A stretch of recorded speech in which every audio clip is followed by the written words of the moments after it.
Welcome, welcome, welcome. How you doing, everybody? I'd like to welcome you all to the I Just Think Different podcast. I am your host, James. Once again, this is the I Just Think Different podcast, and this is episode 10. And we're here live talking about domestic violence. Domestic violence is what we're talking about, a very serious thing. And I have three women here that are going to share their story and get something off of their system, their chest, their mind, and to, you know, give insight on what should not be happening and what's not cool, what's never cool for anybody to go through or for anybody to have to put up with or to even have to experience. So I like to welcome these women. I like to welcome Nikki, Jasmine, and Brianna. I'm going to start off with Nikki. I'm just going to ask a quick question of where you from, and then I'm I'm going to go to Jasmine and then Mhm. Brianna. Okay. I'm from Zimbabwe. Wow, that's awesome. So where Yeah, you currently living now? I'm in the UK at the moment. Oh, see, we worldwide. See, I just think different worldwide already. Boy, you see how that work? Jasmine, how about you? Where you from? I'm from Washington State, Nice. What part? Vancouver. Nice. Brianna, where you from? I'm from New Jersey by the shore, Okay, Jersey Shore. Not too far away. but not like the Jersey Shore that you see on the TV. No, no, no, no. Like the actual Jersey Shore. More by No like Snooki. No Snooki. Wildwood and stuff like that. A little further north, but Okay. no Snooki. Cool. All right, so I'll get into the first question. I'll ask, how were you when your abuser started abusing you, Nikki? I would say about 24, 25. That's when it started. Yeah. Jasmine? I was 13. Wow. Mm. Wow. Brianna? I was 23. Okay. Now, who was it, and were you married or was just a boyfriend?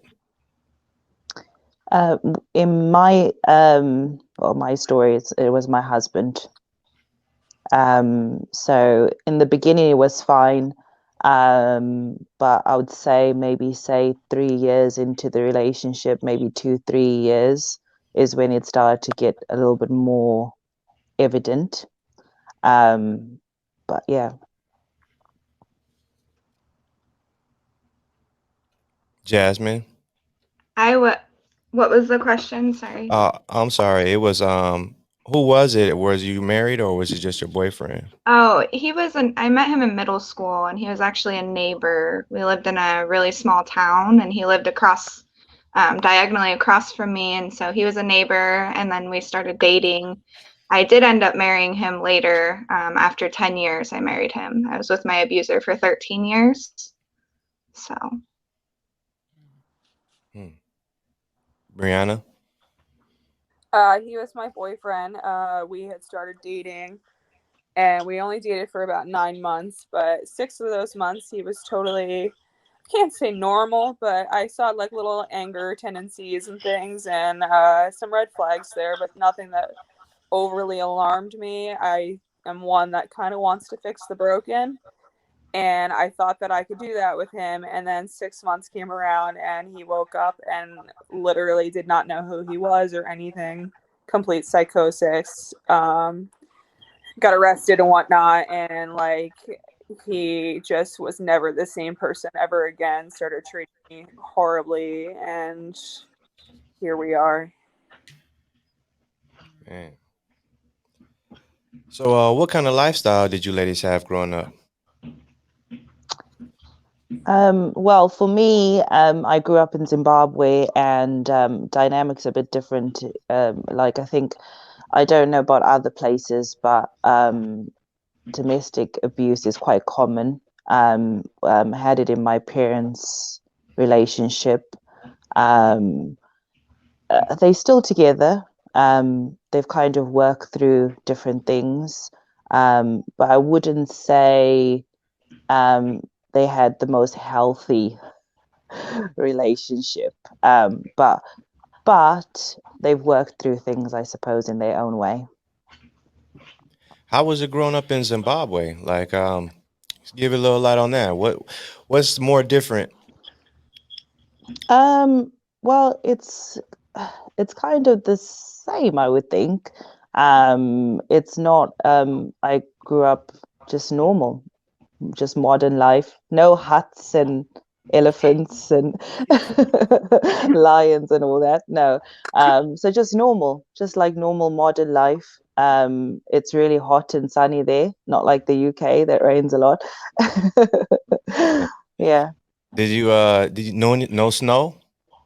No snow. No s- See, No snow. good thing. Yeah, sun. Hey Jasmine, how about you? I grew up with a single mom. She used drugs since she was 10 years old, and she still uses drugs. She's like 50 now, so I don't have a relationship with her. And then she didn't know who my dad was at all. She couldn't tell me who it was, so I didn't grow up with a father.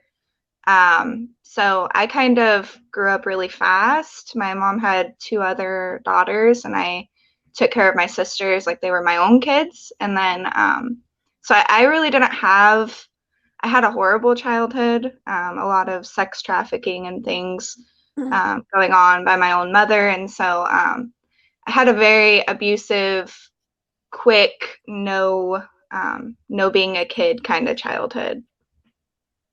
Mm, wow. So that was very traumatic. I'm assuming. Yeah, it was. It was a lot to go through over and over and over again from like age 4 to 12. And then I met my abuser at 13. So it was kind of just, I mean, I just kind of jumped from one trauma to the next, I guess. Yeah. Do you believe that if your father was there, that it would have been different? I don't know. I did end up taking about right after I left my husband, my first like tax season when I got to actually have the money. I paid for the 23andMe DNA tests. And so I did that and found out who he was. And he had some drug problems and things. So I'm not sure it would have been much different, honestly. Brianna? So my parents were never married. They fought nonstop, not physically, but verbally. So there was constant like verbal abuse in the house. My dad was often physically abusive with my sister and brother and myself. So that wasn't really anything pleasant. And he was always like screaming at us essentially nothing. So we have a very, very like a strange relationship with him. My mom essentially was a single mom providing for us, and I will forever, even on Father's Day, say Happy Father's Day to my mom just because she was the one who raised me, not my father. He provided a house for us. That was about it. My mom paid everything else, and my mom supported us and took care of us and loved us. So I don't consider him really to be a father at all. Do you have a relationship with him now? No. You have a relationship with your mom? Yes. How are things with you and your mom? My mom and I are super close. Do you have any kids? No. Thank God. Okay. Yeah. No, just cats and one that's trying to annoy me right now. Oh, see, we have a dog. We had to put him up. Dogs too. He'd have jumped in the podcast. Yep. So how would you say this all started? With what? The abuse. In my like in my childhood? Yeah. My father was an alcoholic. Yeah. And he was like recovering, but like we know he wasn't. So he would just take out all of his anger, and my dad also has some mental health issues that are untreated, like bipolar and whatnot as well. So mix that in with alcohol abuse and you have the perfect storm. So. Yeah. Do you drink? I do occasionally, not very often. Yeah. Do you experience any flashbacks or weird vibes when you drink, or is it just like a release and you just kind of mellow out? I just mellow out. I don't really, I don't have flashbacks from my childhood, really. Only like really a couple, but my childhood isn't really what bothers me. It's really the PTSD from my current situation with my ex that really kind of hits deep, you know? Yeah. I feel like I have a different relationship with alcohol because where my parents had this unhealthy relationship, my mom took on a lot of the burden because obviously she was getting abused by my dad. And as a child, I didn't understand what she was going through. But as a woman now, having experienced it myself, I can understand how someone would, start to drink heavily. Yeah. And have she used to have like a few episodes where she'd lash out and things like that because she was going through her own things and she's had her own story basically. So as a child, I didn't quite understand why she was having this feeling, and my dad kind of worked a lot as well. So I didn't really. So now, as an adult, it's not that I don't drink at all, but I'm quite mindful of using alcohol as a way when I'm feeling stressed and things like that. So I try not kind to of the drink same at way, all. Yeah, I try not to drink at all when I've at this point because I've just literally left my husband. I just wouldn't drink for a while until I feel like I've recovered, if you know what I mean. Yeah. From the I'm trauma. a bit cautious just because I know I have the gene for it because it runs Yeah, in my family. yeah, And I know when I exactly. get stressed, like if I turn to it, then I'm gonna be like, Yeah. oh, what's another bottle of wine, you know? Yeah, exactly. So. Jasmine? I've never had the desire, I guess, to drink a lot or use drugs or anything. I saw my mom go through that for literally since before I was born. So for me, it was like, absolutely don't do that. You know, Yeah. Good for you, like though. when I was, Yeah. offered even like weed at like 23, I was too scared to try it because I didn't want to end up like her. So I kind of have the opposite. I have a fear, I guess, of ending Yeah. up like her in any way. So I've always kind of just avoided things. Now that I'm like 28, I can like drink and not feel guilty about it, but I would always feel like a little guilt, like, oh no, what if it turns into something? But I've never had an issue with anything. And I had my oldest daughter, she's 13 now, and I got pregnant with her when I was 14. So I've always been a mom. So like I think if I wouldn't have had that, I probably maybe would have, gone into addiction of some kind. But I had a kid so young that just took all my focus. So Yeah. So in your relationship, Jasmine, I'm going to stay with you. In your relationship, how long did you stay? I stayed for 13 years. I did try and leave a few times, but I always went back. This time I've been gone for 2 years. I just got divorced in September. It took me 2 years to get divorced. Everything was a fight. So every damn thing you could think of is a fight. I had to fight to move. I had to fight, and as soon as I left him, it got worse. Like it doesn't get better when you leave. It gets very scary for a little bit until you can, until they realize, okay, this really is not in my control. Until they like realize that, and like, I mean, he found a house that was a block away that was up for demolition and bought it and remodeled it and moved in so he could be a block away, so he could come to my house and stalk me, look through my windows, all kinds of stuff. So it's like, it really sounds like something my ex would do. I was too scared to even check the mail, and it was like 2 feet away because I didn't know if he was going to be out there. He didn't have to have a car to come and stalk me. He could just do it on foot. So it got really, really scary. And then they have abusers like this. They have what I call flying monkeys. And so when Mm. they can't stalk you and there's a restraining order, then they send their family. So then his mom started calling me, your car's not in the driveway. Where are you? I know you're not home. Why are you not home? What are you doing? Or, oh, so you have a visitor. Who's your visitor? Like once they can't do it, then they play victim to everybody else. And then those people come to bat for them against you.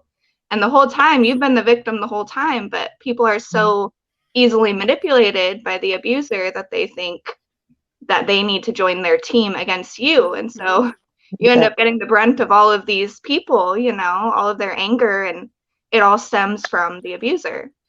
My ex's mom does that in stores. She'll scope me out in a store, even if he's with her, and will find me and start trying to talk to me. And I'm like, can I just buy a toothbrush? Like, can I just seriously pick out my green toothbrush? Is it that difficult? Yeah. It's so pathetic. Or like she'll purposely search for my car is very distinct. It's like completely blacked out and everything. And she'll search for my car in a parking lot and purposely park next to me and point at me and laugh. And I'm like, dude, you're in your 40s. I'm in I'm 24. like grow up. Like enough is enough. Your son is the one who did these things to me. I did nothing to him. You know?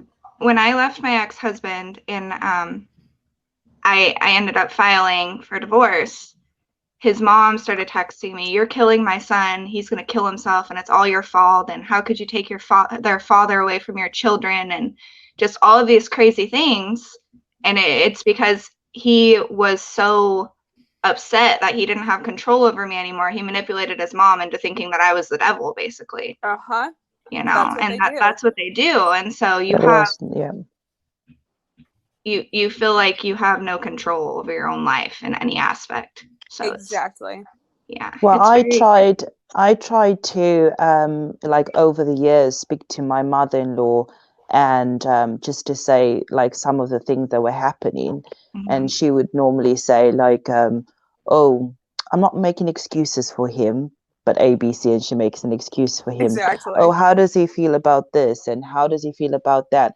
And even when it was very clear, like there was one time I'd locked myself in the room and he was just knocking on the door, calling my phone, telling me to open the door. I phoned her to say, could you please just tell him to, stop? Because I don't know why I didn't just call the police, but anyway. And then she just said, well, why are you locking the door? Why are you speaking to someone on the phone? Why are you doing this? And it's like, no. Do you understand that because this was towards the end where I was preparing to move out and preparing everything, and he just didn't want that to happen. And just like Jasmine said, every single thing was a fight. Every single thing. And especially when you have children, they use the children, and he was using, because my son's 5 years old, he would use my son and say, look, he's saying that he wants us to be together. He's saying this. Look, he's upset. Look, he's struggling at school. But he was struggling because he was creating a hostile, horrible environment to live in. Yeah. And I don't know about the States, but here in the UK, with the house, I couldn't get him out the house unless I applied for an order to get him the house, and he was refusing to leave the house. So we kind of lived in turmoil for a period of time, because it does take a while to do these orders and things like that. But luckily for me, everything kind of went quickly in the end, and I've been out of the house now 2 weeks. Good for you. Wow. Yeah, so it's been horrible. It's been a journey. Yeah. Love the sound effects. Yeah.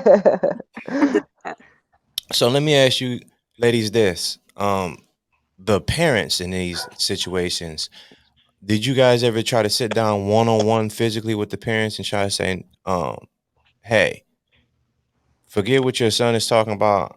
Look at me. I'm telling you straight up what's going on. And they were just defending their son? Or did you guys never have that one-on-one time to say, one-on-one woman time, actually, woman to woman, to say, hey, this is what's going on. Yeah, I had when I really decided that I was done, I had literally a sit down with his mom, his dad, his sister, his new brother-in-law, because they were all around for Christmas, and said, you know what, this is the opportunity. I'm just going to speak and say what's been going on. But it kind of didn't go anywhere, because I find sometimes in families, especially like toxic families, they kind of defend their behavior, the kind of behavior that they've normalized, and they won't accept. They'll rather demonize you than accept that there's something that's not right. Yeah. Jasmine? So for me, I was with my ex for 13 years, from the age I was 13 to 26. So I'm 28. So literally, when I left him, I had been with him for half of my life entirely. And so his mom knew me from 13 to 26. You know, his whole family knew me. I made them all a cake on their birthdays. I mean, I really was, I tried to be the perfect wife. And so I was very intertwined in his family. His mom would come over often and see me crying over dinner because we had just gotten a giant fight before she had got there, and I still needed to make dinner, so I would often be crying over the stove into dinner, and she'd be like, what's going on? And I wasn't allowed to tell her what was going on, because I wasn't allowed to have allies or friends or family, and they would ask, like, well, how come we don't come over for dinner anymore? And it was because things were too bad and he didn't want anybody to see that. So that's why that wasn't happening, but when I had decided to leave him and I went and got a restraining order, she went there with him and she sat on his side.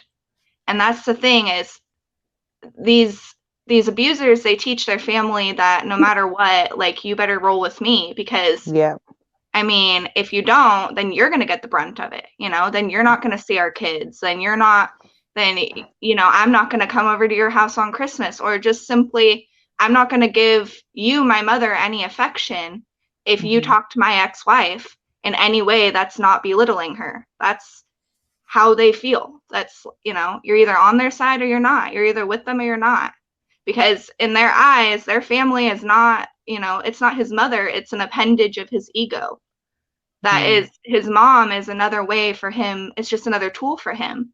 Well, there's a restraining order now. I can't talk to her, but you can. Why don't you go talk to her? That's what he did. It wasn't, to him, it's not his mother. And to me, it's not my mother-in-law. It's just another connection to him. And I really had to separate myself from his family for a while, because even when I went and got the restraining order, and, you go and get a restraining order, it's not a fun thing. You're telling this terrible story. For me, it was how I was sexually assaulted and raped in Mexico by another man that my husband set up for me to be raped by this man. So I'm going to this courtroom and there's a million eyes behind me, and I tell my story and I get this restraining order, and he's screaming at the judge, telling the judge, she can't leave me. That cannot happen. She cannot leave me. No, that is not acceptable. And the judge is like, actually, she can leave you. And he lost his mind. I mean, he was like screaming at the bailiffs, saying the judge needs to be investigated. I mean, he was freaking out, just freaking out. And as I'm leaving the courtroom and I get the restraining order, I say, thank you. I didn't cry the whole time I talked in there, but as I'm leaving, I start melting down and bawling, because I just let go of everything, and I walk out, and his mom is chasing after me, and she's like, are you really sure you want to do this? And I'm like, did you not hear that?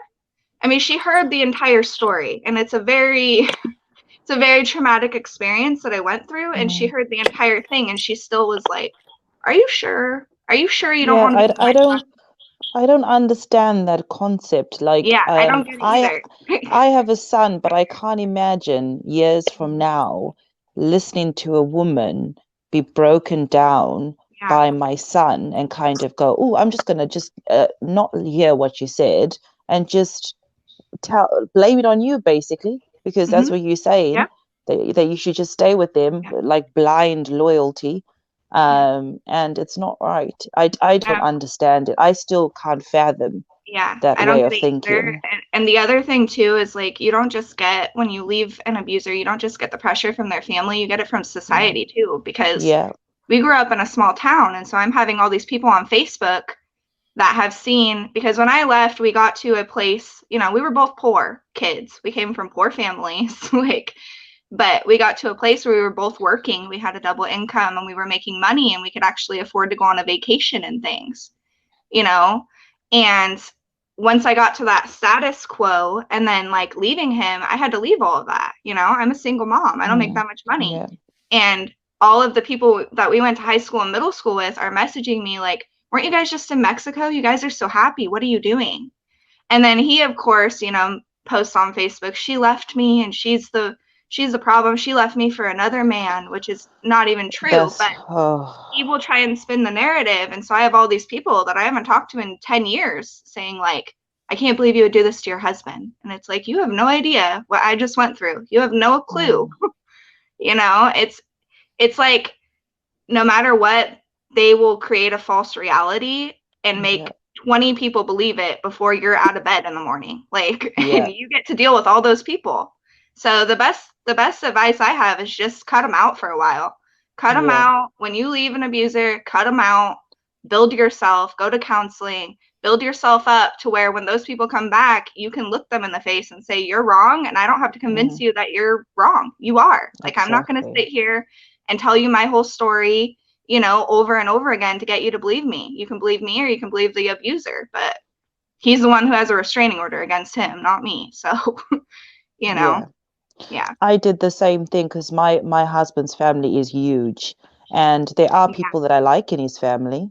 And he has a daughter who, I was around for 10 years, and but I had to just say to myself, you need to, for your own mental health, just cut everyone off. Yeah. It's just for you to have time to recover, because when you see things, it can trigger you. And Mhm. for me, it would trigger my fear. And then I would think, oh, I can't do this. I can't do this anymore. Oh, And yeah. then want to Yeah. kind Oh, of yeah. I stay. went through that a And lot. You know what you're talking a about. lot, a lot. Yeah. That Yeah. fear, that Mm-hmm. honestly, the way I felt like sometimes was like I was jumping off a cliff and I didn't know where I was falling to. It was just, I was just jumping. Yeah. Or That's what it screaming in felt a like. void. I felt Yeah, like that where I'm just like, does anybody see this? Like, he's being yeah, so crazy, but he's acting yeah, like, you know, I'm being dramatic, but he just threw a dresser across the room and I'm yep, dramatic. Like, you know, you just feel like, is anybody here to back me up? Like, and there isn't because he's gotten rid of everybody. So the only opinion you exactly. have is his. That's the only one you got, you know? So Mhm. yeah, I've been there. I mean, I've been terrified with my kids, like, oh, we're gonna live in a box because he had me so convinced. Because I don't have family. He has a huge family, you know. I Mm. came from what I came from, you know, but I've always been a mother since 14. I've always been a mother. That's been my identity. And so for anybody to threaten that, and he would, you know, well, who do you think they're gonna give the kids to? I have a Yeah, family network. Do you think you're going to stay here? I work for our landlord. Do you think he's going to let you stay in this house? No, he's not. Like, my you know, therapist, yeah, yeah. my therapist described it in such a good way. Like, they're so good at triggering your motherly instinct. So your Mhm. motherly instinct is to protect them, you know, and they use that to kind of make you think, oh, because he'd say same thing. Oh, I'm gonna. Because my husband he's very good at after when I started researching things was reactive abuse. So he'll push your buttons until you get angry, and then he kind of escalates it, and then he'll say, "But you started it. You did that. Mhm. You caused that." And Mhm. so, and then he says, "Oh, I'll tell our son what kind of person you are," and things like that. Then, oh, it's a horrible experience to go through. Yeah, I'm dealing with that a lot right now. My oldest is 13 and she's like, you know, now that you're not there, he takes the abuse and puts it on me. And she looks just like me. And I met him when I was 13 and she just turned 13. So it's like I'm now seeing a lot of the things that he used to do to me, he's starting to do to her, you know, and I'm fighting that in court because he only has weekends right now. But yeah, having kids with an abuser, I mean, I'd much rather him abuse me than my child. Like it's a very, you know, lost feeling. And then, you know, and then he'll do manipulative things too, like Christmas is coming, I'll just stop paying child support. How are you going to afford Christmas? You're not. And now I'll buy all these presents and now I'm the winner and you're not and you suck. And you know, that's what they do. Every Christmas he stops paying child support round, you know, beginning of November, and good luck, you know. And then he knows the court won't do anything to him for months, so he can get away with it. He's been held in contempt for that twice. I've had a sexual assault protection order. I have a domestic violence protection order right now. I mean, but you have to go back every 2 years, every year, however long they give it for. They rarely give out them for a lifetime. So you have to go back and tell your story all over again. And somebody gets to decide if you get a paper that's supposed to keep you safe. And that's it. That's our system. That's all you're left with, a piece of paper. Yeah, it's similar here. You need a piece of paper, and it doesn't take it's not instant either, because the thing is also I find because my husband's quite clever in the fact that he only really physically assaulted me once. He has amazing self-control because he just kind of tries to push my buttons. And if I don't, he just uses other tactics. So if he's not really hitting you, then you can't get emergency orders. You can't get it quickly. So it's really, really difficult. I felt like I was trapped. And I just didn't know what to do. But I was just lucky that the house sold pretty quickly. But he fought me for that. I had to give him all my share of the money. Yeah. So that you I can just leave with nothing. You're never going to walk out completely clear. You always lose something. But you have to decide if that's your life or your things or your house or what do you want to lose, you know? That's how it got for me. It got to the point where I was like, what else can he do? Take it. Just take it. He's hit me, he's raped me, he's punched the wall. I mean, what's next? Death? That's all that's left. Like, you know, once he raped me, I'm like, I'm out. Like, I can't stay because like when he was pushing me around or punching the wall, I'm like, I can patch that. You know, I can cover this bruise with a little bit of makeup. I can, you know, whatever. But then once like he violated me sexually, it was like, how could I ever be intimate with that person ever again? How will we ever get over that? You know, we won't. Like, there's no way. And, you know, and so like he had another man rape me when we were in Mexico. And then when we got home less than a week later, he himself raped me. And I was already planning on a plan to get out after Mexico, but I had to speed it up because I'm like, he's just getting crazier and crazier, you know? But I did have to live with him. I had to live with him for a period of time in the house until they could get him out of the house. Like, and that was a scary time. It was not easy. It was terrifying. You never know what they're going to do. Did you guys think that they will ever change? No. I did. The thing is, when I was with my husband, and we, as I said, it was a lot of emotional stuff was happening, but when he physically assaulted me, I think that's when I couldn't close my eyes anymore.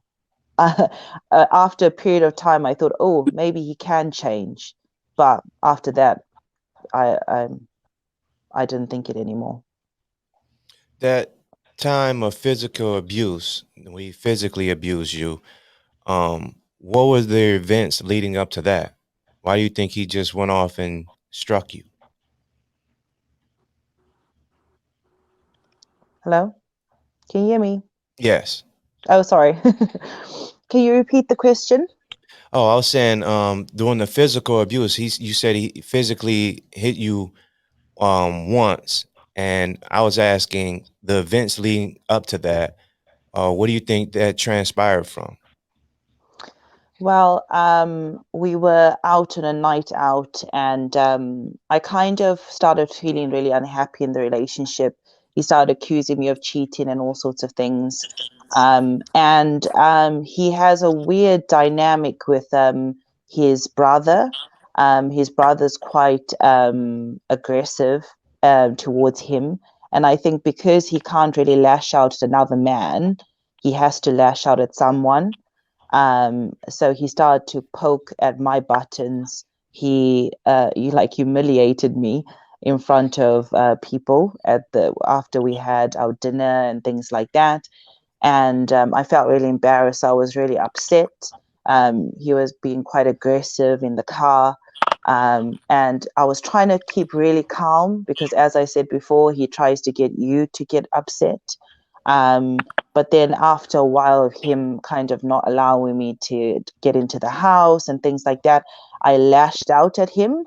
And so then that's when he obviously like hit me. And then I hit him again one time just to kind of defend myself. And that was it. Then he just kind of, but he convinced me that it was all my fault because obviously I had lashed out at him, and I was convinced that I was the problem. And after that, I started looking up anger management things and thinking, oh my gosh, I'm really a terrible person.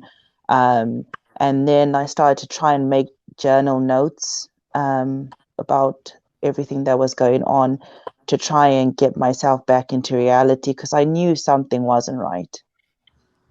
Brianna, let me ask you, when did things first start with you? The abuse? Yeah. It was right after he had gotten out of, like I said, he kind of woke up one day a completely different person, and I was like, what the heck? Then he had gone to work that day, took my car, because he didn't have his own car, also didn't have his own driver's license either, and almost got my car impounded several times, which was great. So he drove to work, and then he called me at like 11 o'clock in the morning. He's like, I need you to get here right away. And I'm like, what the heck? So like I jump in my mom's car, I drive over to his job, and I get there and he's not there. And I'm like, what the heck's happening? Turns out he was arrested for threatening to shoot a police officer in the back of the head, which was totally out of character for him. And I'm like, what is going on? So they take him to county jail. The next day I pick him up. He has me pick him up and someone that he doesn't even know, but he told me that he knew him. So now he's asking me who the president is. He's asking me if it's 1998, and he's asking me all these really, really strange questions of like who I am and stuff. So I'm like, I got to get him to the hospital. Like something psychologically is not right. I don't know if he's on drugs or what's going on. Well, it turns out he's schizophrenic and bipolar. And he had an episode, and it went on for months, just constantly like back and forth, and he refused to take medication, and I promised him that I would get him through it. And then he just started getting real nasty with me, where he would call me horrible names and accuse me of cheating, which I was 100% loyal to him. Like I would have done anything for this guy. And he just like would start screaming in my face, tried to take full control over me. He would shove me. He never truly hit me, but I always say that I wish after all that he put me through emotionally, because I ended up dropping 40 pounds because I was so stressed and anxious and depressed that I couldn't eat for 3 months. And like it really took a toll on me. So I always say that after everything that he put me through, between horrible social media posts, things that he said to me, the I love yous, and then the I hate yous, and then posting or sending around my nude photos, threatening my life, between all of that, I always say I wish he would have just physically hit me, because if he would have just physically hit me, that would have been the first thing where I would have just been like, nope, I'm done. Where emotionally it was like, I can take this, I can do this, like I can do another day, I can do another week, this is fine, like he'll get better, he'll change, he just needs meds, like. And I just kept making excuse after excuse after excuse for him, until one day I was just like, you know what, I can't possibly do this anymore. I'm waking up with panic attacks every day of my life, and I just could not allow him to like mentally beat me up any longer. So he called me December 21st, 2018, and he said, "When are you getting here?" And I said, "Excuse me?" And he was like, "When are you getting here? You told me that you would be here by now." And I was just like, you know what? F you. I'm done. I can't do this anymore. You're going to have to look for someone else because you cannot do this to me anymore. And it got real ugly from there. But it's almost a year, no contact with him. New Jersey restraining orders, they are actually finals. So I never have to see him in court ever again. So I was given a final restraining order, and in court, I had text messages from his mom saying all of these horrible things about him. So I used them against him, and then used his documentation from the psych hospital that said danger to self and others also against him to prove my point that he is a danger to others and myself. And then also I had messages saying that he would punch walls and things, and that his mother had to replace like the sheetrock in the wall and things. And in front of the judge, she lied and said that she never said that. And my lawyer was like, "Really?" Because it says that you're so-and-so's mom right at the top of the page of the text message. And she was like, oh yeah, I did send that. And she kept giving me like these eyeballs the whole time. I was trying to get me to drop it and not go through with it. And sure enough, he lied the entire time. And the judge just looked at him and was like, "I don't believe anything you say. And this girl needs protection. And you're never going to stop, are you?" 3 days later, he decided to write a SoundCloud song about me because he's a rapper. And he violated and ended up in county for another 14 days.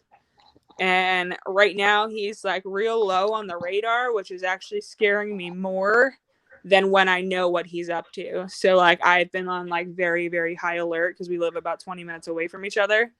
So I'm just like, I'm waiting for something. But that's kind of how it started and ended for me.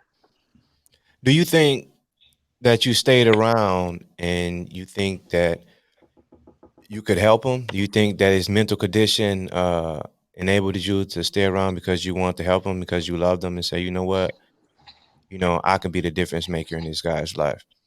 I thought I could be, and I realized that I was slowly killing myself rather than saving him. And that wasn't something that I could go forward with. And I realized that there really truly was no helping him.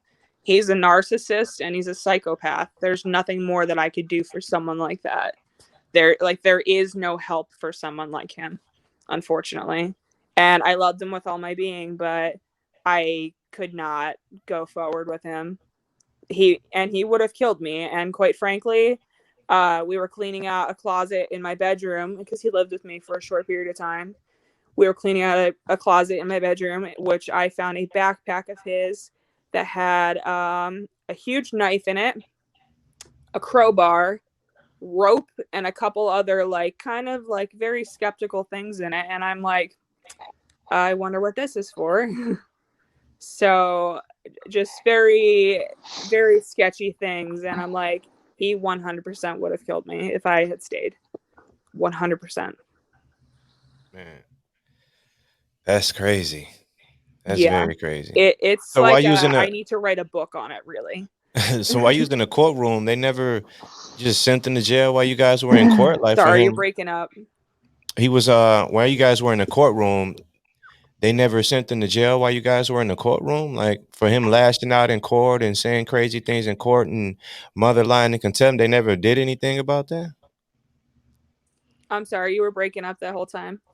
I hear you. In court, when you guys were in court, they never did anything to him?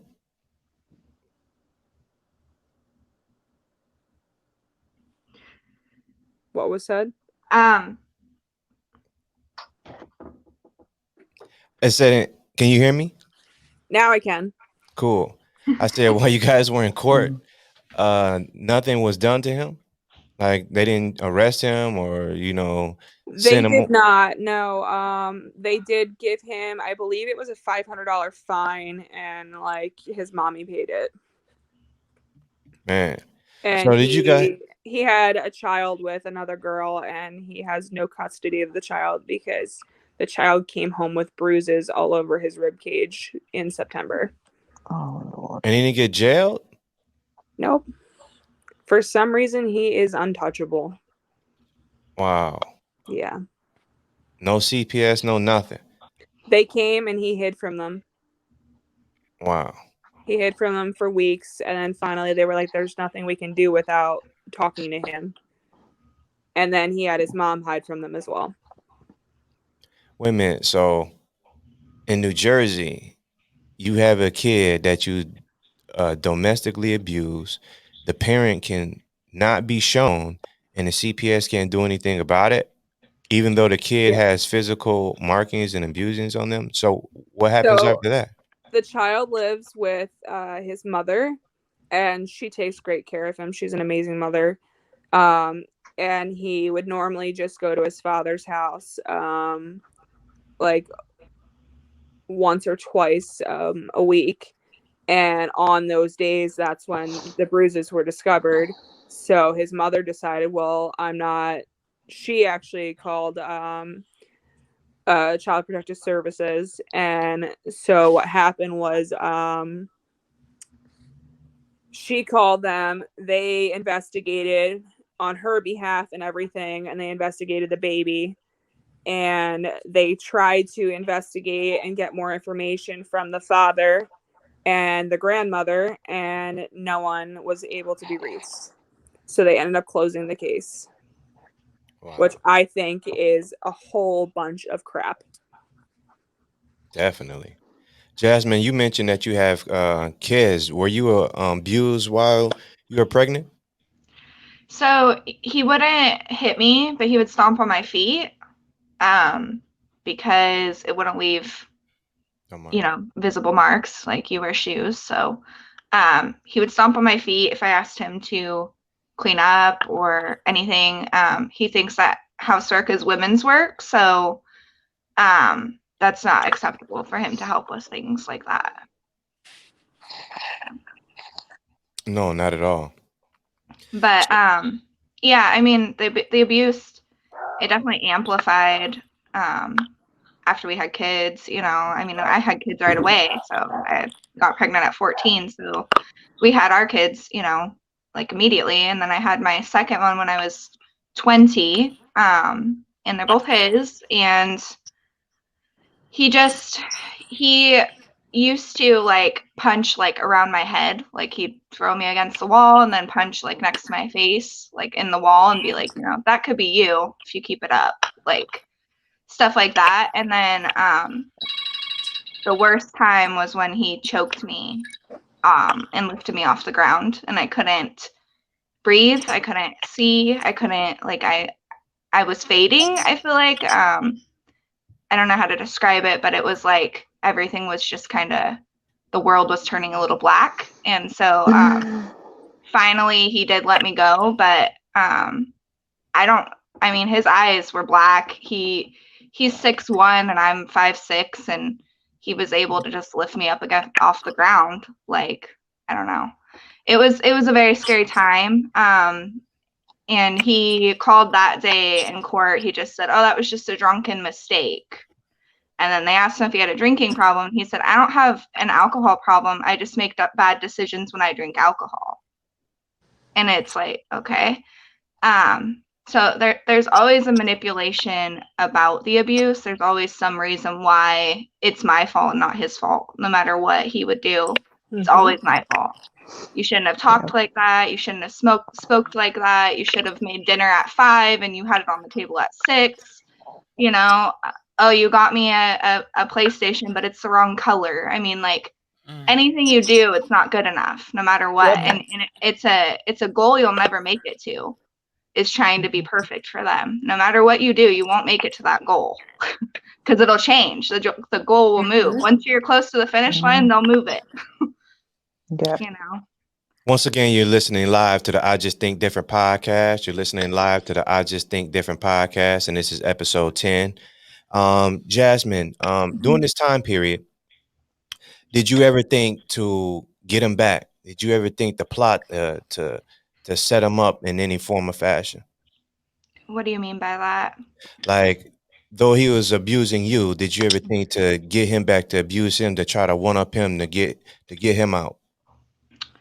No, I mostly, honestly, I just thought, like, how can I get out of this and keep my kids safe, me safe, and get out with some of my things? I mean, really, that's really what I thought. I wasn't really, honestly, when we started, like, the divorce and everything, I gave him almost 50-50 because I just wanted it to be so chill that he couldn't be pissed. Like, I didn't ask for anything. Like, I was like, yeah, just I was basically like, you can have whatever you want if you just go nicely. Like, and that didn't work. Like, that didn't No. work.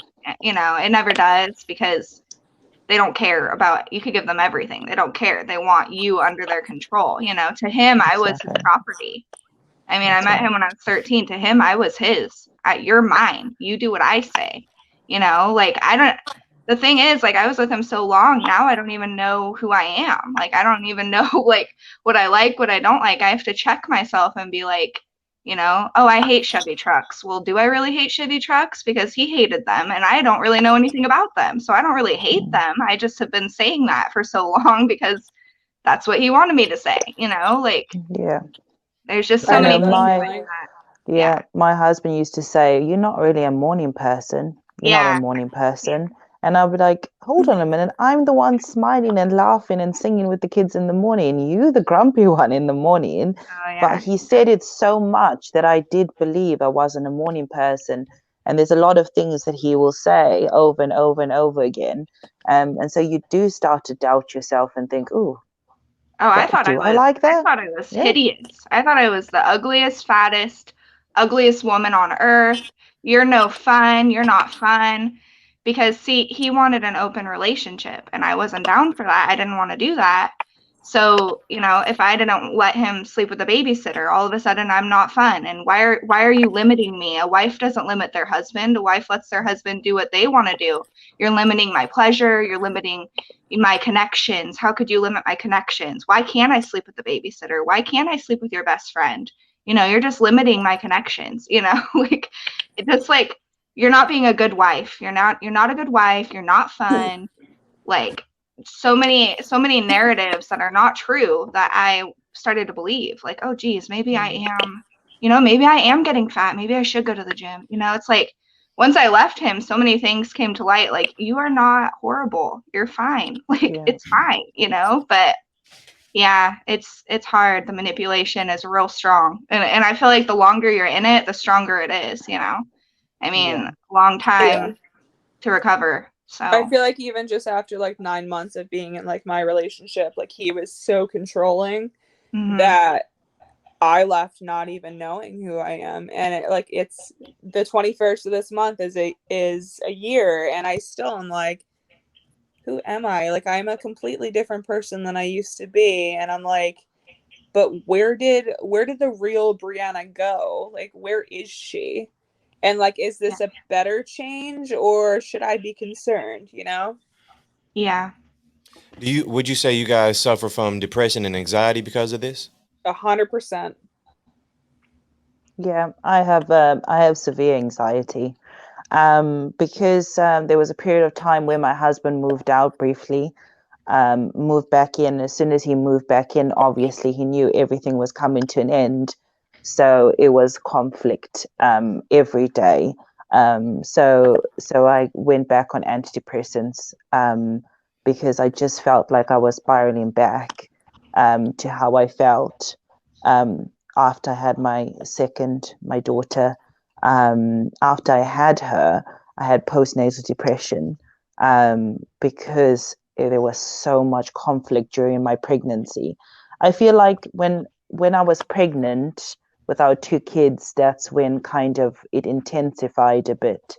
And it kind of goes in a cycle. There's like where it's really nice for a period of time. Then as soon as you start to feel a little bit comfortable, then whoop, back to being really horrible, and then it just goes round and round and round and round. I agree with that. It's like hit or miss. So, sometimes you feel so empowered and you feel good, and then sometimes yeah. you feel so low. I actually just started another antidepressant now within the last couple of days, just because I was like, I think I need that boost again. Yeah. Are you ladies single now? Yeah. Do you guys think you ever date again? I don't know. I have a boyfriend. You I have have a a boyfriend as well. Okay. How are those men treating you now? Incredible. Yeah. Like, you see like those people on TV, like those Prince Charming people, and I'm like, where the heck did I find this dude? I'm like, he cooks, he cleans, like, is he real? I'm like ready to like poke him with a needle, see if he deflates. Oh, that's He's awesome. incredible. Yeah, it's funny, I met him 3 days after I left my ex. Oh, see. And I was not ready to date in any way, shape, or form, but like we remained friends, and then finally in like July I was like, let's just try this, and he's my absolute best friend. I love him to pieces. Oh, see. Turns And out he good after. understands it. Like, he understands everything that I've been through and supports me, and if I need to talk about it, he's right there. He's not like one of those weird guys that's like, oh, don't talk about your ex, Jasmine? Yeah. For me, I was diagnosed with PTSD in second grade. So I've been diagnosed since second grade with post-traumatic stress disorder. A lot of that is from the trauma from when I was younger, from my mom and things, and her kind of passing me around. And I had like a lot of shame about that for a really long time. But you can't control the things that happen to you. And then I did really good working on that for a long time, through that trauma. And then once I left my husband, I realized I'm having PTSD symptoms again, and it's from this trauma now. And so learning to work through the PTSD from my abusive relationship has been different for me, a lot different. I find myself having a lot more emotions than I usually have, like all over the place. Like I could have 20 emotions in a matter of like 10 minutes. Just thinking about it, I'll feel like shame because I stayed so long, and then I'll feel like, I'll feel happiness because, I did give my kids a family for a while, and then I'll feel like so many different things, and then I'll feel stupid because what are you, like an idiot? Why would you stay with somebody like that for so long? You're stupid, I'll go through all these things, but I got into counseling, and I take medication for anxiety. I'm a pharmacy technician, so I have done tons of research before I jumped into that. But I do feel like no matter what, if you're with somebody who's abusive, you need to get counseling afterwards, because the amount of trauma that puts on your soul and your well-being is crazy. It'll affect different parts of your life that you don't even realize until you talk with a professional about it. And the other thing, I met my boyfriend a couple of months after I left my husband, and we didn't date right away, but he was very, very different than my husband. He's never called me a bitch, never called me a name, ever. No name, ever. And that's a shock to me. And when he's mad, he just leaves, and then before he comes back, he calls me to see if I want anything, and my boyfriend is so different. My ex-husband, if he was mad, you had to be careful. Like, you need to be careful. You don't know what's going to happen. You don't know what's going to get broken. You don't know what's coming. And I had to learn that with him, when he's mad, he's just mad, and he'll be back, and he's not going to freak out. He's not going to punch anything. And my kids also had to learn that because they're used to that. They're like, oh, he's mad, he's going to freak out. But they had to learn. And it was kind of funny because me and my kids, the first time that we got in an argument, we were all kind of like, oh God, what's going to happen? And he brought back like pizza, and we were like, oh, like, it's like, nice surprise. Yeah, it's very different. It's super different. I'm so mad that I'm gonna bring pizza home. But you have to relearn how to be in a healthy relationship. I don't think I've ever been in one. So I don't think I've been in one. Yeah. I Yes. also think it's really difficult when you have, like, when you look around, like, my parents don't really have a healthy relationship, even they've Exactly. stayed together. My, family, some family members, some friends. So it's really hard to try and spot what is healthy. So Mm-hmm. I definitely agree with Jasmine. You do need to get therapy because it Yeah, it helps a lot to make Yeah. sense of a lot of things. Like I one agree of the with that. major things I had was almost like amnesia. I would forget the things that he would do. And I think it was my coping mechanism that I had from childhood, that when my parents were fighting, I would zone out um, and just I still have forget. that. Yeah. So I did that a lot in the relationship, and kind of forgot the things that he would do. And then I had the journaling helped because I wrote everything down, or I recorded audios of things that he was saying. Then at least I knew I could go back and say that happened, that was Yeah. reality. Don't Yeah. get confused, because they use a lot of gaslighting Mhm. and make you confused, and you don't know what's real anymore. um, so it's really difficult, but therapy I would definitely recommend. Yeah. Marriage counseling, I wouldn't recommend. I've heard this, and a couple of women have also said, like in the groups that I've been in, not to do marriage counseling.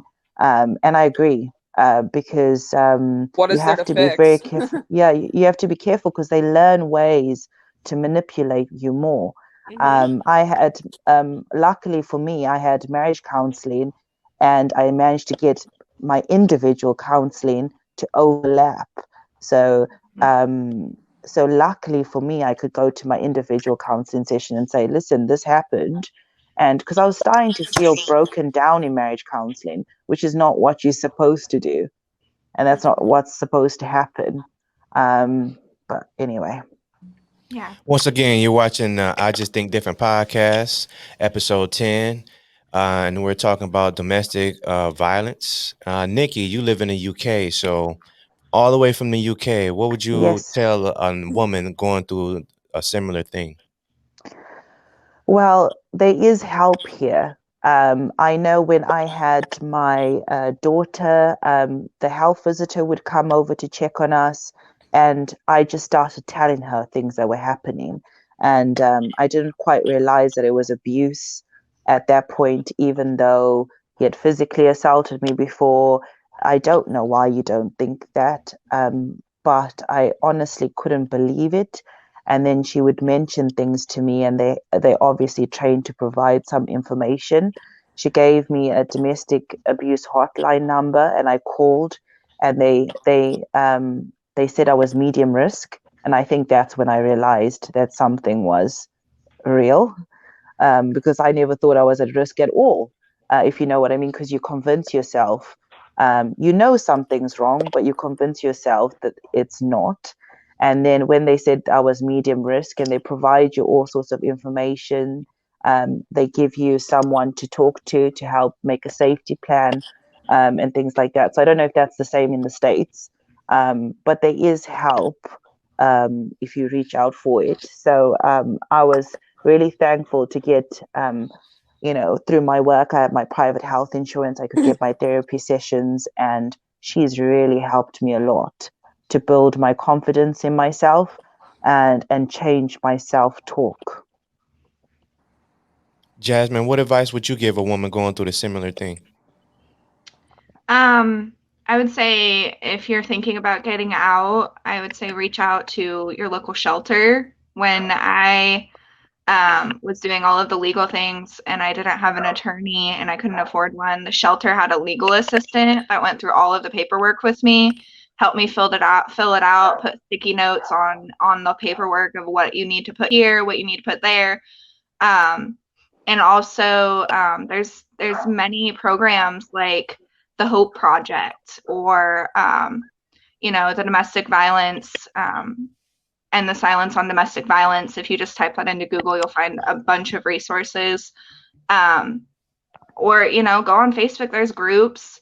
Yeah, the I've groups are gone on good. Facebook groups and helped a lot of women I just Google resources in their town and I'm like, hey, call this number, or I've even called numbers for them. If you get out, try to help other people get out. And, because there's a lot of women that they're so isolated, they don't realize, and then the other thing I would say is when you're about to leave, it can be very scary, and that's the time that it's most dangerous. So make sure that you have there's an app that you can find from Robin McGraw, Dr. Phil's wife, and she has an app called When Georgia Smiles, and it will put a hidden app on your phone so you can record your abuser when they're being abusive. It will call, you can set up like a contact that it will call automatically for you, like a friend or something, and that friend can get you help from the police. I'd say make a plan safely for when you can get out until you can get out. Find some tools like this app that you can record evidence, because the system, they don't like to play with the he, she said stuff, so try to gather evidence, as much evidence as you can.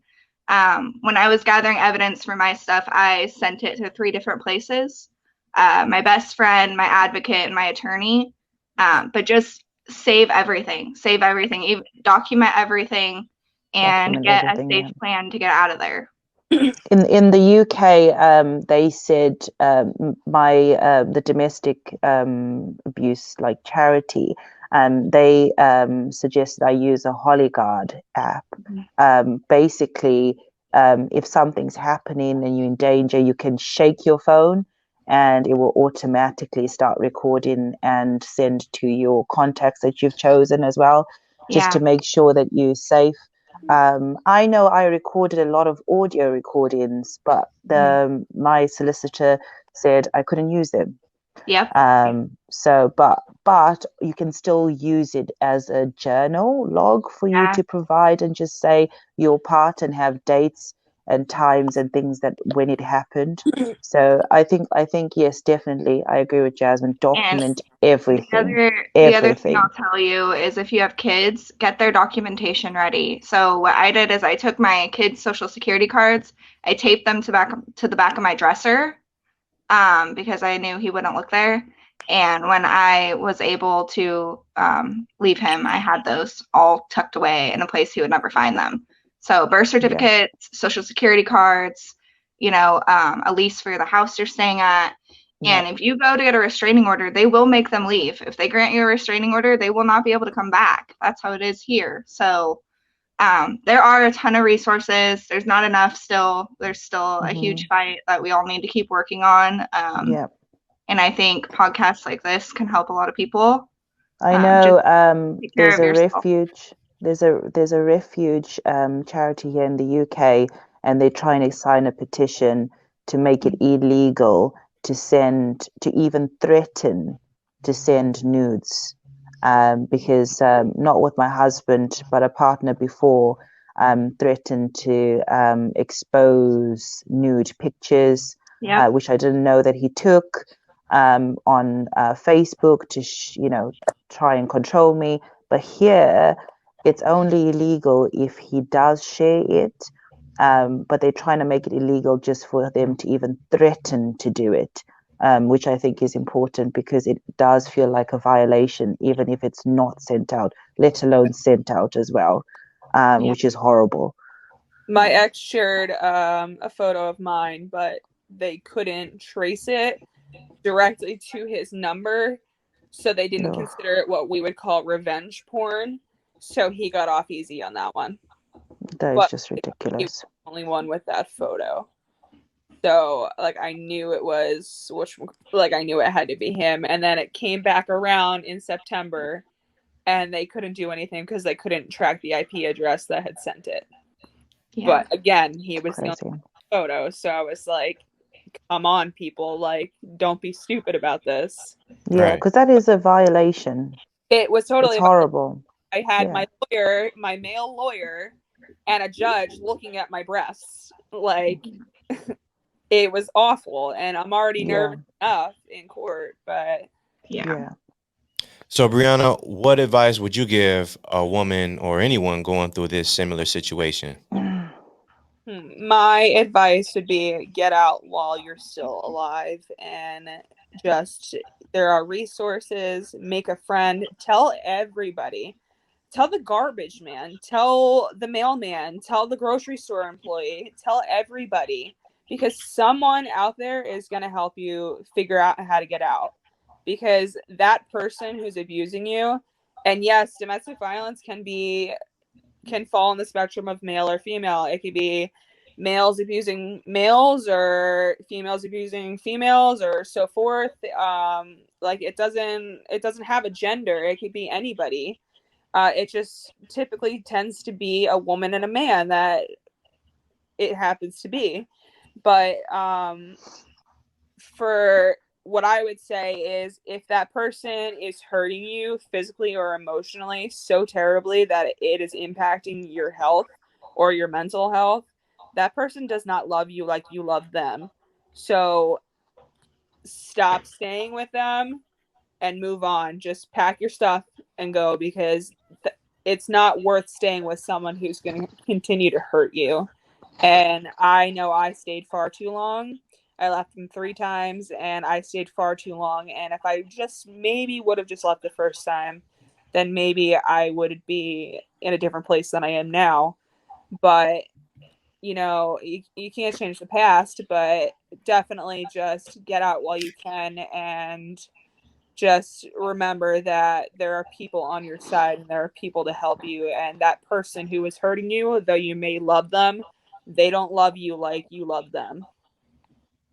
Once again, I you're think, watching the I Just Think Different podcast. Go ahead. sorry, I think that if I would give myself advice of the stage I was in, would be definitely change the way that you talk to yourself. Because the problem is sometimes you listen to them tell you things, and then you convince yourself that you are not worthy, when you are worthy, and you deserve more than to have someone treat you like have to that. relearn your self-worth, and that's something that takes quite a bit of time. And another thing, if I might add, is it takes time, and that first month is going to feel like you're coming off of a drug or something, because you're without them, because you love them so much. But I promise you, quit cold turkey, do not talk to them, and just keep moving forward with your life, and you will be much, much better off than if you keep going back and talking to them. Like now, as I'm talking to you, my husband hasn't stopped calling me. I've had to block his number, because when he calls me, even though I've left him, even though I filed for divorce, even though I've done all these things, he still feels that when he calls, I must answer. And I must tell him what I'm doing, when I'm doing it.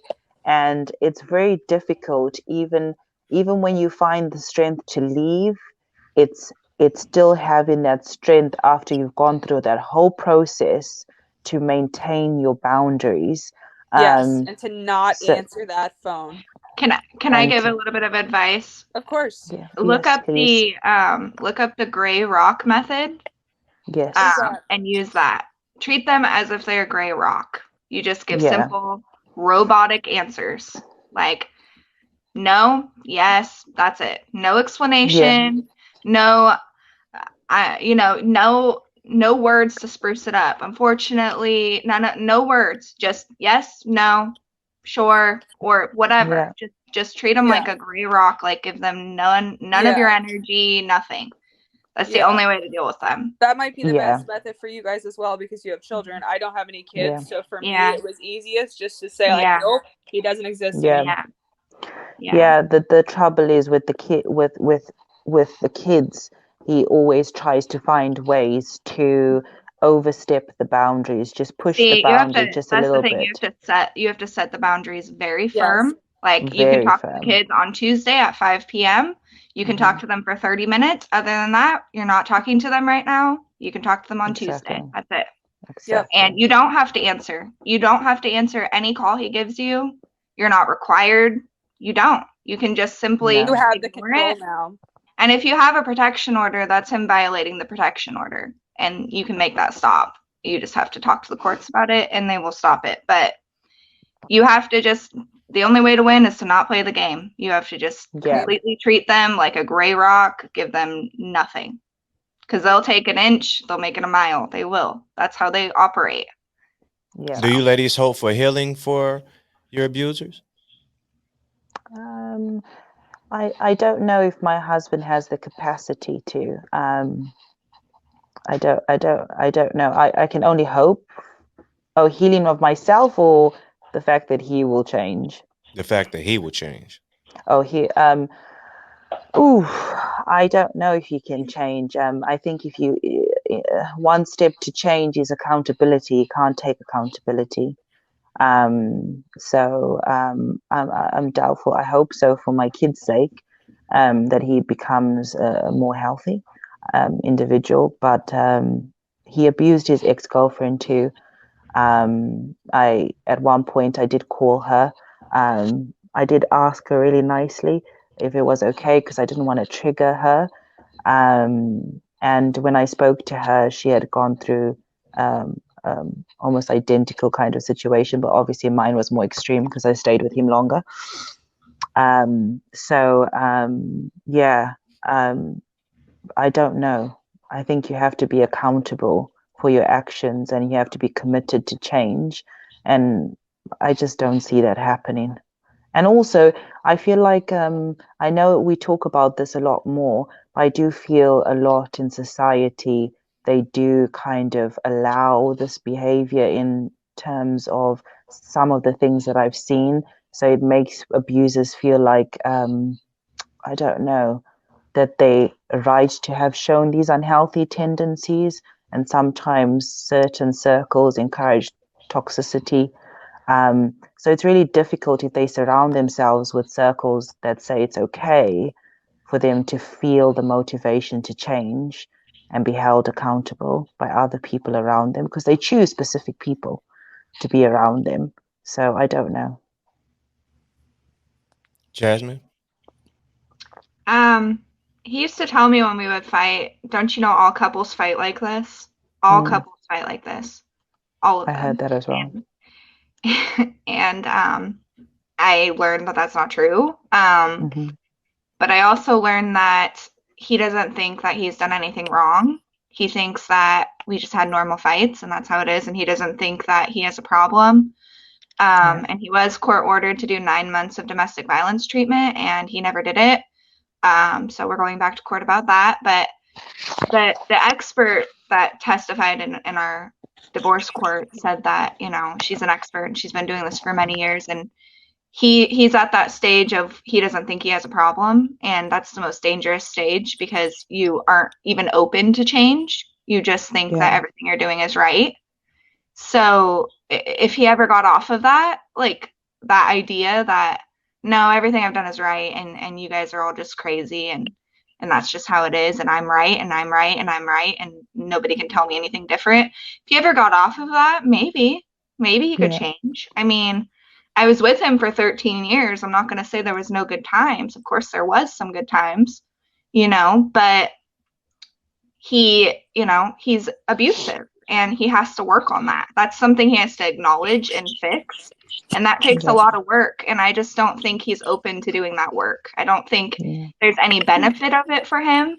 I mean, he was court ordered to do the work to be able to see his children, and that's not enough motivation. So I just don't think anything is going to motivate him to change. He doesn't have the desire. He doesn't think anything's wrong. So I think he will be like this forever, to be honest. Yeah, me too. I kind of agree with that one. Bree? If I can kind of add on to what Jasmine said, yeah, my ex, I don't think he most definitely doesn't acknowledge that anything is wrong with him. He is perfect and he lives in a fairy tale land. But I feel like I didn't get the justice that I deserve after all that he's done. So maybe it makes me a terrible person, but I would like to see him pay for it. I don't really wish him well, and I would like to see him go through what I went through. I would like to see him suffer and just pay the price that I paid trying to save someone like him, and I failed, obviously, but I only failed because he was someone that just wasn't able to be saved, you know? So I don't really have any good feelings about him anymore. So I can't really say, oh, I hope he changes and I hope he becomes this wonderful man, because I can't truly say that. I hope he one day gets the karma train or gets to pay for what he's done to both me and his ex, who is the mother of his child, because he abused both of us, and I'm sure he'll abuse his new girlfriend as well. You didn't So, fail. You didn't fail. What you did was had a learning experience, and now it you was know more than a learning experience. you a kind-hearted person that tried to help somebody, and that's all Yeah. you can really do as a human being. And that's all I'm trying to do here is change one Yeah. life one day at a time, every day, trying to help another person. Mm-hmm. That's what the I Just Yeah. Think Different podcast is all about, and that's what I created it for, to spread awareness and to help people. That's Yeah. my main cause. That's my main thing, and I love Thank doing it. you. So, along with that being said, once again, thank you for coming on the I Just Think Different podcast. And I want to ask you three ladies, how has this podcast helped you, or has it helped you? It's good to have a voice, because I know at my point of when I was a couple of years ago, I was looking for things, videos, I don't know, anything just for people to tell me their story, and then I could kind of say, oh, hold on a minute, this isn't healthy. This isn't right. This isn't right. And that I'm not crazy, and that I'm not alone. And it really helps to hear people say their life, and how they got through it, and just hope to live a better, healthier, more Mm-hmm. fulfilled, happy life, rather than living in fear.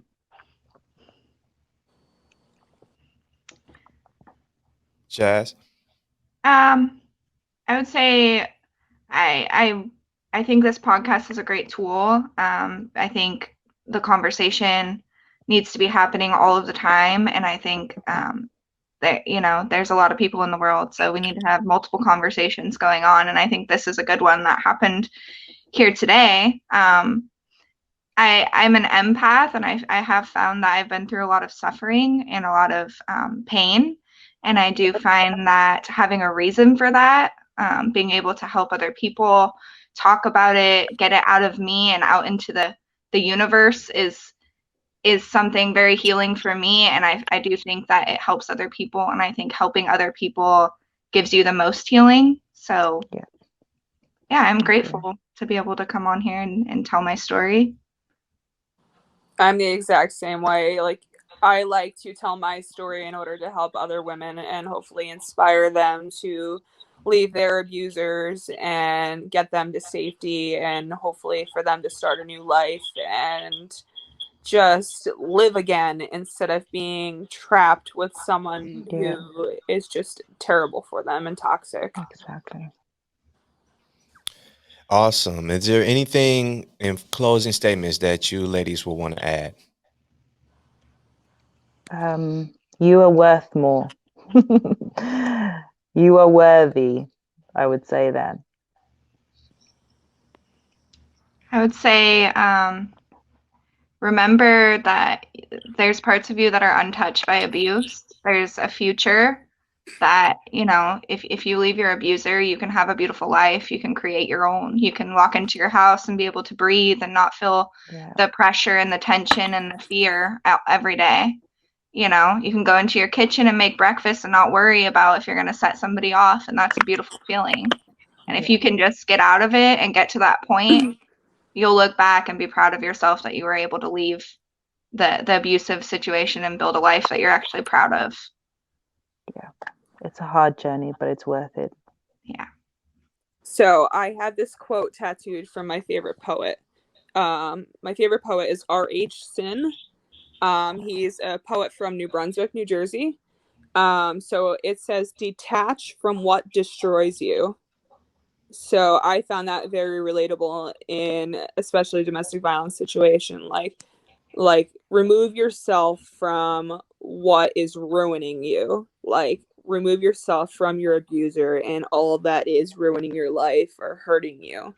So I had that tattooed in my arm as kind of like my motto, like my reminder every day that I did the right thing and that I escaped my situation and bettered my life. So that would be my closing statement. Awesome. Well, once again, you're listening to the I Just Think Different podcast, and I appreciate you three women for coming on here, telling your story. And I'm going to lead us into a quick prayer, and then we're going to get out of here. Sounds good. Thank you for having Sounds us. good. Thanks for Thank you having for us. coming. Dear God, thank you for waking us up this morning. Thank you for blessing us, and thank you for allowing these women to come on to this podcast to share their story. I just ask that you would just allow your will to be done over their lives, over our lives, and strengthen us with your knowledge and your wisdom. I ask that you heal their hearts and heal their minds, take away their depression and anxiety. I ask that you would just strengthen the ones that are listening to this podcast live or they'll hear it later. I ask that you would just feed into them, Lord. And the ones who don't know you, I ask that you would just strengthen them as well, bring them closer to you, for they don't know you, Lord. I ask that you would just use me as a tool, as a necessary being to just bring everyone closer that needs to be drawn closer to you. I ask that you would just uplift everyone, strengthen everyone. In Jesus' name, I pray. Amen. Amen. Amen. Amen. All right. Thank you for coming on I Just Think Different podcast. And I'll see you ladies later. Thank Okay. Thank you. you. Take Bye. care. Thank you. Bye bye. Bye.